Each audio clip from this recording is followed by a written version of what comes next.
जी बच्चों, बेटा आज टॉपिक स्टार्ट करेंगे बैंक रिकंसिलिएशन स्टेटमेंट BRS, जैसे शॉर्ट फॉर्म में हम क्या बोलते हैं BRS, बैंक रिकंसिलिएशन स्टेटमेंट। क्या होता है भाई BRS? क्या ये स्टेटमेंट है, बनाते क्यों है? बेटा सबसे पहले जब कोई आदमी अपना बिजनेस स्टार्ट करता है तो वो अपना बैंक में जाके एक अकाउंट ओपन करता है। तो जब हम बैंक में अपने अकाउंट ओपन करते हैं तो बेटा करंट अकाउंट, बिजनेस का करंट अकाउंट ओपन हो गया तो बैंक आपका प्रॉपर एक स्टेटमेंट तैयार करता है, प्रॉपर एक रिकॉर्ड मेंटेन करता है कि आपने कितने पैसे डिपॉजिट किए, आपने कितने पैसे विदड्रॉ किए। बैंक के पास एक प्रॉपर रिकॉर्ड होता है, एक स्टेटमेंट, बैंक एक बुक प्रिपेयर करता है। आज तक आप सब ये मान के चलते आते हैं बेटे, बच्चा जब 11th में होता है यही पता होता है कि सर एक पासबुक होती है और वो हमारे पास होती है, हमारे घर में पड़ी देखी है हमने। ऐसा नहीं होता बच्चों, पासबुक वो नहीं होती बेटे, वो एक पासबुक की छोटी सी कॉपी होती है। पासबुक वो होती है जो बैंक मेंटेन करता है, बैंक की बुक को पासबुक बोलते हैं। जिस बुक में बैंक आपका प्रॉपर रिकॉर्ड मेंटेन कर रहा है उस बुक को हम पासबुक बोलते हैं, उसे हम बैंक बुक बोलते हैं। आपके पास जो बुक होती है वो पासबुक नहीं होती, वो उस पूरी तो आपको स्टेटमेंट पकड़ा नहीं सकता, आपने प्रॉपर रिकॉर्ड तो दे नहीं सकता। तो उसमें वो क्या करता है कि आपको, वो भी सेविंग अकाउंट के केस में, आपको अपनी छोटी सी एक बैंक स्टेटमेंट की एक छोटी सी कॉपी बना के दे देता है ताकि आपको पता चलता रहे कि आपके अकाउंट में कितने पैसे हैं, क्या आपका बैलेंस है, ताकि उसी के अकॉर्डिंग आप बेटे चेक इशू करो या किसी को कोई पेमेंट देते हो तो उसी के अकॉर्डिंग ही आप सब कुछ करोगे। तो बैंक में आपके पास दो बुक्स हो गई, एक कैश बुक जो आप मेंटेन करते हैं, एक बैंक बुक जो बैंक मेंटेन करता है, जिसे आप पासबुक के नाम से जानते हो। हमेशा आपकी कैश बुक जो आप मेंटेन करो, जो अकाउंट होल्डर, जो कैश बुक, और आपकी बैंक बुक जो बैंक मेंटेन करता है, दोनों के बैलेंसेस सेम अमाउंट शो करेंगे, दोनों के बैलेंस इक्वल होंगे। क्योंकि आपने जितने पैसे कैश, जितना पैसा बैंक में डिपॉजिट किया उतना ही पैसा बैंक में ऐड होगा, उतनी ही आप कैश बुक में एंट्री करोगे। जितने पैसे आपने विड्रॉ किए उतने ही पैसे आप अपने अकाउंट में से माइनस करोगे। कैश बुक भी उतने अमाउंट से माइनस होगी और आपकी पासबुक भी उतने ही अमाउंट से माइनस होगी। बट कई बार बच्चों क्या होता है, कैश बुक और पासबुक दोनों के बैलेंसेस अलग अलग अमाउंट शो करते हैं। भाई कैश बुक कह रही है कि हमारे अकाउंट में 2,20,000 है, हमने बैंक स्टेटमेंट चेक करी, अकाउंट में 2,50,000 है, 30,000 का डिफरेंस है। या वहां पर 2,50,000 है, कैश बुक 2,50,000 शो कर रही है और आपकी बैंक स्टेटमेंट 2 लाख शो कर रही है, डिफरेंस आ गया 50,000 रुपए का। ठीक है, कैश बुक कुछ और अमाउंट शो कर रही है और आपकी बैंक बुक, आपकी पासबुक कुछ और अमाउंट शो कर रही है, दोनों बैलेंसेस में डिफरेंस आ गया। तो उस डिफरेंस को इक्वल करने के लिए हम जो सी स्टेटमेंट बनाते हैं उस स्टेटमेंट को बोलते हैं बैंक रिकंसिलिएशन स्टेटमेंट, यानी कि BRS। कि सर जब हमारी कैश बुक और हमारी पासबुक दोनों, वैसे तो जनरली दोनों के बैलेंसेस सेम अमाउंट शो करते हैं, बट अगर हमारी कैश बुक और हमारी पासबुक दोनों के बैलेंसेस में डिफरेंस आ रहा है, कैश बुक कुछ और शो कर रही है, पासबुक कुछ और शो कर रही है, दोनों के बैलेंस में डिफरेंस आ रहा है, तो उस डिफरेंस को इक्वल करने के लिए हम जो सी स्टेटमेंट बनाते हैं उस स्टेटमेंट का नाम होता है बेटे बैंक रिकंसिलिएशन स्टेटमेंट। अब डिफरेंसेस क्यों आते हैं, पहले उसके बारे में बात करें, डिफरेंसेस क्यों आते हैं। डिफरेंस आने के बेटे जो भी रीजंस हैं उनको हमने 3 पार्ट में डिवाइड किया। पहला due to timing, difference due to timing.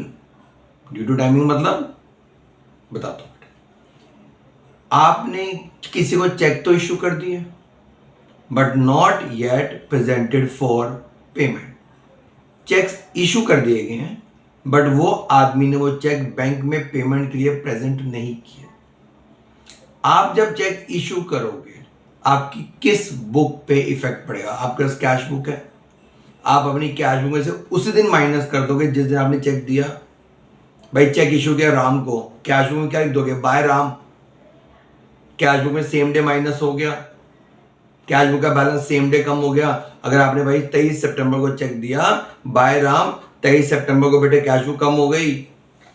But account कब कम होगा, अकाउंट में से कम माइनस होगा जब वो उस चेक को बैंक में पेमेंट के लिए प्रेजेंट करेगा। बट वो क्या कह रहा है, चेक तो इशू कर दिए गए बट पेमेंट के लिए प्रेजेंट नहीं हुआ। कैश बुक तो आपकी माइनस हो गई जिस दिन आपने चेक इशू किया। अकाउंट में कब माइनस होगा, जब वो बंदा जिसको हमने चेक इशू किया है उस चेक को पेमेंट के लिए प्रेजेंट करेगा। बट भैया वो क्या कह रहा है, चेक तो इशू कर दिए गए बट पेमेंट के लिए प्रेजेंट अभी नहीं हुए। 3 दिन बाद हुए, 4 दिन बाद हुए, 5 दिन बाद हुए, अगले मंथ हुए। तो तब तक जब तक वो पेमेंट के लिए प्रेजेंट नहीं हुए तब तक हमारे अकाउंट में से माइनस नहीं होगा। कैश बुक आपकी माइनस हो चुकी है बेटे, अकाउंट में से माइनस नहीं हुआ, कैश बुक आपकी कम हो चुकी है। आपका बैंक स्टेटमेंट वहीं की वहीं है जहां थी, कैश बुक माइनस हो चुकी है, पासबुक वहीं की वहीं है। तो पहला रीजन जिसकी वजह से डिफरेंस आया वो क्या हुआ, check issued but not yet presented for payment. Second bit, checks deposited but not yet collected. बोल लो, क्लियर बोल लो, क्रेडिटेड बोल लो, ऑनर्ड बोल लो, एक ही बात होती है। आपने बैंक में चेक तो जमा करा दिया, जाके चेक डब्बे में डाला है, कलेक्शन के लिए भेज दिया, चेक क्लियर नहीं हुआ। अभी आपने चेक रिसीव किया, आपकी कैश बुक प्लस हो गई। फिर उस चेक को आपने बैंक में डिपॉजिट किया, अकाउंट में कब प्लस होगा बताओ बच्चों, जब वो चेक क्लियर होके आ जाएगा, जब वो चेक कलेक्ट होके आ जाएगा। बट सर जी क्वेश्चन क्या कह रहा है, चेक तो डिपॉजिट हो चुके हैं, अभी क्लियर होके नहीं आए। चेक आपने रिसीव किया, आपकी कैश बुक प्लस हो गई, अकाउंट में कब प्लस होगा, जब वो चेक क्लियर हो जाएंगे। अभी तो नहीं हुए क्लियर, कैश बुक प्लस है, पासबुक वहीं की वहीं है। कैश बुक प्लस है, पासबुक में कोई चेंजेस नहीं हुई, इक्वल आएंगे, क्या करोगे भाई, कैश बुक तो प्लस हो चुकी है सर, या तो आप पासबुक में उतना अमाउंट प्लस कर दो या कैश बुक में से माइनस कर दो। इस बारे में बाद में बात करेंगे, प्लस करेंगे माइनस करेंगे। अभी फिलहाल हम ये बात कर रहे हैं कि रीजन क्या क्या है। पहला रीजन क्या था बेटा, चेक्स आपने इशू कर दिए बट वो पेमेंट के लिए प्रेजेंट नहीं हुए। दूसरा रीजन क्या था, आपने चेक बैंक में डिपॉजिट कर दिए, आपकी कैश बुक प्लस हो चुकी है क्योंकि चेक आपने पहले रिसीव किया होगा, बट अकाउंट प्लस उस दिन होगा जब वो चेक क्लियर हो जाएगा। बट चेक अभी क्लियर नहीं हुआ, अकाउंट में प्लस नहीं हुआ, हमारी पासबुक में अभी तक कोई इफेक्ट नहीं पड़ा। तो ये बेटा दो रीजन होते हैं जिसे हम किस हेडिंग में डालते हैं, डिफरेंस ड्यू टू टाइमिंग। पहला, cheque issued but not yet presented for payment. दूसरा, cheques deposited but not yet collected. Second reason होता है बेटे, difference transaction recorded by the bank only, ठीक है, but not by the account holder. भाई कुछ ऐसी ट्रांजेक्शन होती हैं बच्चों जो सिर्फ बैंक रिकॉर्ड कर रहा है, अकाउंट होल्डर ने रिकॉर्ड नहीं करी, ठीक है। अकाउंट होल्डर वो मतलब जिस बंदे का बैंक में अकाउंट है, who has an account with bank. Bank ने इंटरेस्ट चार्ज, बैंक ने आपसे कुछ चार्जेस ले लिए, जब बैंक कुछ चार्जेस लेगा, बैंक घर आएगा पैसा मांगने कि लो जी चार्जेस, बैंक क्या करेगा, हमारे अकाउंट में से कट माइनस कर देगा। आपकी पासबुक माइनस हो गई, बैंक स्टेटमेंट माइनस हो गई, बट आपने वो पैसे अभी उस ट्रांजैक्शन की एंट्री अपनी कैश बुक में नहीं करी। आपकी पासबुक तो बेटा माइनस हो चुकी है, बट आपने उसकी एंट्री कैश बुक में नहीं करी, तो डिफरेंस आ गया। पासबुक आपकी माइनस हो गई, कैश बुक बेटे वहीं की वहीं है क्योंकि आपने उसकी एंट्री करी नहीं। सेम ऐसे ही bank allowed interest, bank interest दे रहा है, तो जब बैंक इंटरेस्ट देगा तो बैंक आता है सर जी टन टन आपके इंटरेस्ट के पैसे अकाउंट में ऐड कर देता है। जब वो अकाउंट में ऐड कर देगा आपकी पासबुक प्लस हो गई, पासबुक बढ़ गई बेटे, कैश बुक में उसकी कोई एंट्री नहीं हुई, तो आपकी पासबुक तो ऐड हुई है, कैश बुक वहीं की वहीं है बेचारी, डिफरेंस आ गया भाई। आपकी कोई इंश्योरेंस आपने करवा रखी थी और उसकी कोई इंस्टॉलमेंट थी, कोई प्रीमियम था जो आपने देना था, आपने नहीं दिया, आपके बिहाफ पे आपके बैंक ने दिया, तो सर जी बैंक अपनी जेब से तो पैसा देगा नहीं, हमारे अकाउंट में से माइनस, अकाउंट में से उतने पैसे माइनस कर देगा, एंट्री कैश बुक में नहीं हुई, आपकी पासबुक माइनस हो चुकी है, कैश बुक वहीं की वहीं है। आपने कोई इन्वेस्टमेंट्स कर रखी है, उस पर इंटरेस्ट मिलता है और वो इंटरेस्ट आपके बिहाफ पर आपके बैंक ने कलेक्ट कर लिया, तो बैंक अपने पास रख लेगा पैसे। अरे भाई आप ही का पैसा था, आप ही के अकाउंट में ऐड करेगा, आपकी पासबुक प्लस हो गई, आपने उसकी एंट्री कैश बुक में नहीं करी, आगे difference. Directly deposited by the debtors into bank, किसी डेटर ने डायरेक्टली आपके बैंक में पैसे डाल दिए, अकाउंट में ऐड हो गया, पासबुक प्लस हो गई, not recorded in the cash book, cash book वहीं की वहीं है, पासबुक प्लस कैश बुक वहीं की वहीं है। तो ये बेटा सेकंड रीजन होता है जिसके अंदर हमने ये सारी बातें पढ़ी, तो उसको बोलते हैं बेटा transaction recorded by the bank only, not recorded by the account holder.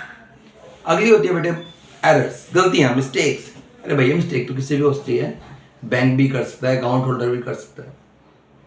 Check था 10,000 रुपये का, चेक था 10,000 रुपये का, तो 10,000 रुपये का चेक था, चेक क्लियर हो गया, अकाउंट में ऐड हुए 10,000, बट हमने भाई ऐड कर दिया अकाउंट में 1,000 रुपया, हमने अकाउंट में 1,000 रुपया ऐड कर दिया। पासबुक में कितना पैसा ऐड हुआ? 10,000। कैश में कितना पैसा ऐड हुआ? 1,000। 9,000 रुपये की गड़बड़, एरर्स। या ऐसा भी हो सकता है कि चेक तो था 10 का, आपने 10 की एंट्री करी, बट बैंक में से ऐसा होता नहीं, बैंक ने गलती से बेटे आपके अकाउंट में 1 ऐड कर दिया, तभी डिफरेंस। या बैंक ने आपसे चार्ज किए 20 rupees as a bank charges, account में कितना माइनस हुए? 20, आपने अपनी कैश बुक में 40 कर दिया, 2 बार कर दिया एंट्री, 2 बार कर दी।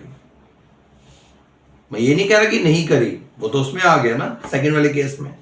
मैं कह रहा हूं एरर, गलती कर दी, वहां माइनस हुआ 1 बार, आपने माइनस कर दिए 2 बार, कैश बुक माइनस हो गए 2 बार, तो ये भी डिफरेंस आ जाता है। तो ये कई रीजन है बेटे जिसकी वजह से आपकी कैश बुक और आपकी बैंक स्टेटमेंट यानी कि आपकी पासबुक दोनों के बैलेंसेस अलग अलग शो करते हैं। तो भैया इक्वल तो करना पड़ेगा ना उस पर्टिकुलर टाइम में, तो उस डिफरेंसेस को इक्वल करने के लिए, उस मिस्टेक्स को रेक्टिफाई करने के लिए, हम उनके लिए उन गलतियों ताकि उसको इक्वल आ सके, हम उसके लिए स्टेटमेंट प्रिपेयर करते हैं और उस स्टेटमेंट का नाम है बैंक रिकंसिलिएशन स्टेटमेंट यानी कि BRS।